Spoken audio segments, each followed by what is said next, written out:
Good morning and welcome back. Final lesson of chapter 10. So today we're going to talk about the area of shaded regions. We're going to kind of put everything we had together from this chapter. So I don't know if you guys remember from yesterday. Hopefully you do. But the area of our circle we said was pi r squared.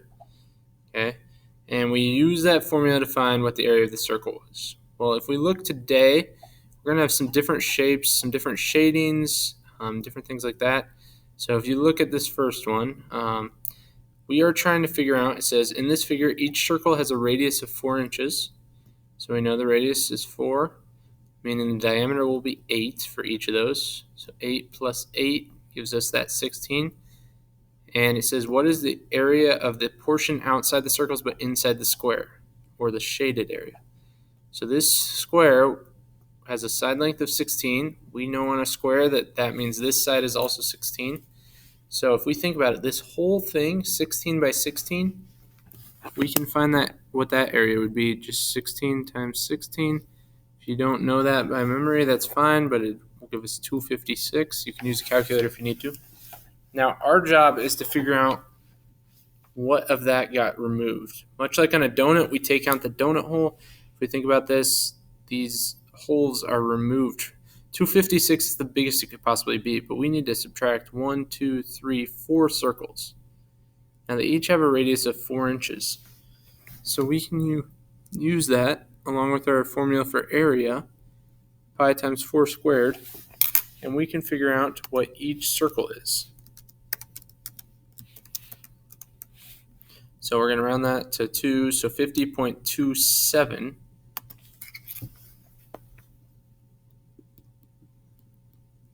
Okay, now from here, that will give us one circle. We have 4 of them, so we're going to multiply that by 4. So 50.27 times 4, we get 201.08. All right, and we know 256 would be the entire square. We'll subtract that 201.08 off, and we're going to be left with 54.92 inches squared. Okay. And we're done. All right, the next one. Find the area of this shaded region. Okay, so once again, we've got a square. Now this time we don't have the side length.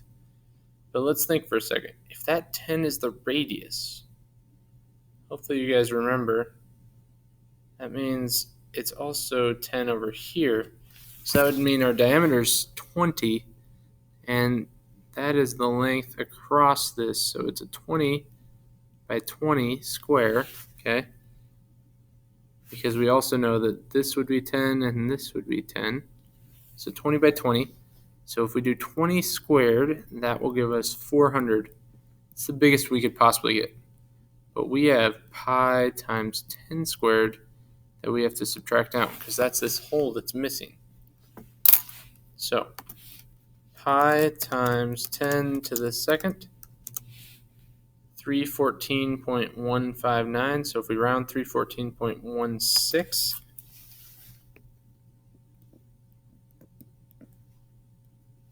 so let's subtract that from 400. And if we do that, our final answer then, 85.84. Now, this is the area of this shaded region, so it's still squared. All of our answers today will still be squared because we are finding areas. Okay. Now, if we look here, this next one, we got a ring again. This time it's a circle, so we can't find an area like we did last time and subtract from that. But we're still going to do the same idea. If we can find the area of the big circle and the area of the small one, if we subtract this whole out of it, we'll have our final answer. So the small one's easier. That's 8. Now, if this is 5 additional inches, we can just do 8 plus 5 to get that 13. Okay, so now from here, we'll find both of these areas. So pi times 13 squared and also pi times 8 squared. And we'll subtract.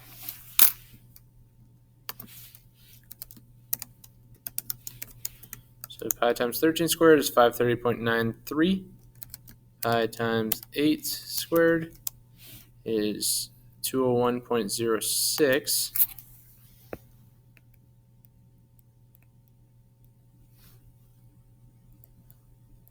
All we got to do now is subtract that, and if we subtract it, you can use a calculator. You'll get 329.87 inches squared. Okay, so keep being clever, keep being creative. We got 3 more we're going to do. This last one's a challenge one. If you can email me that answer, I'll be able to give you some bonus points, but start off here with number 1. Okay, so find the area of the shaded region.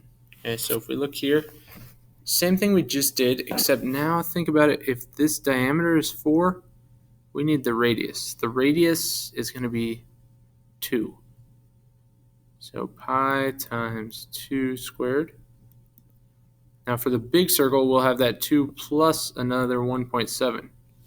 So 2 plus 1.7, 3.7. So pi times 3.7 squared. All right. So at this point, we'll run these through. Pi times 3.7 squared.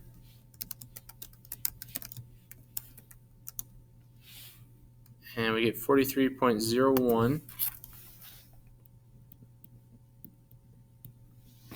Pi times 2 squared. 12.57.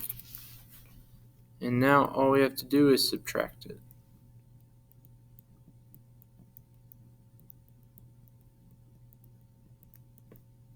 So we do that, and our final answer, 30.44 meters squared. All right, number 2. On this one, it wasn't as specific, but if we know each of these is the same size, maybe I should have specified that, then that means that the distance across is 10. That's our diameter, which means your radius is just 5. So pi times 5 squared, that'll be the area of one circle.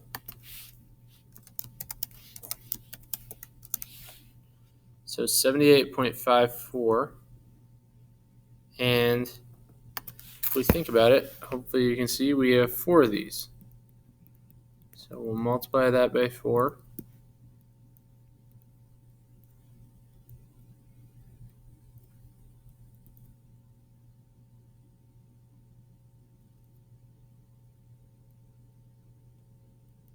And we get 314.16. Okay.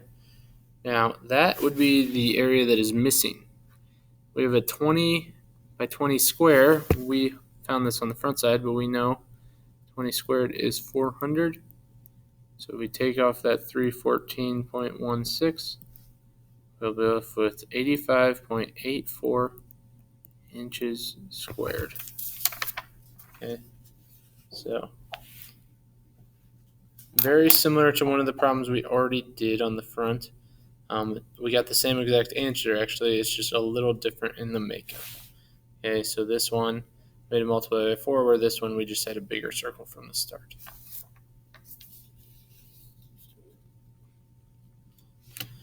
All right, the final one we're going to do together.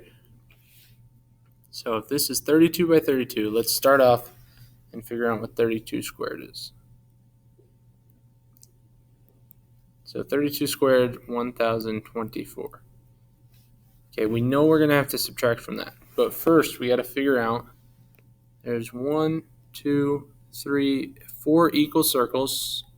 So 32 divided by 4 leaves the diameter to be 8 for each of those, which means our radius is 4. So now pi times 4 squared.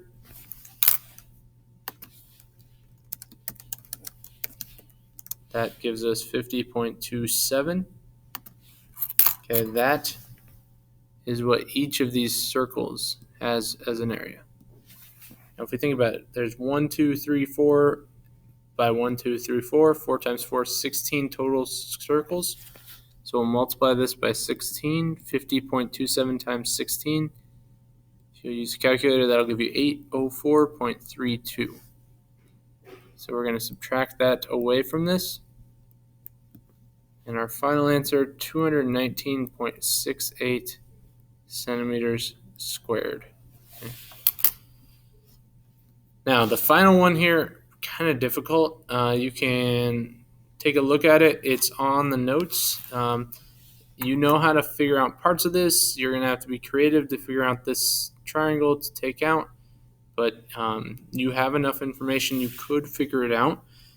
You're going to have to be pretty creative to do it. So if you can successfully solve this and either show me the work or email me the work by the end of the week, okay, by Friday, May 7th, okay, at the end of the day, then actually I'll give you all weekend. So I'll give you all the way until next Monday, the 10th. If you can get it done by the 10th, then I'll give you some bonus. Okay, so give it a try. If you want to talk about it after that, let me know. I'd be happy to look at it.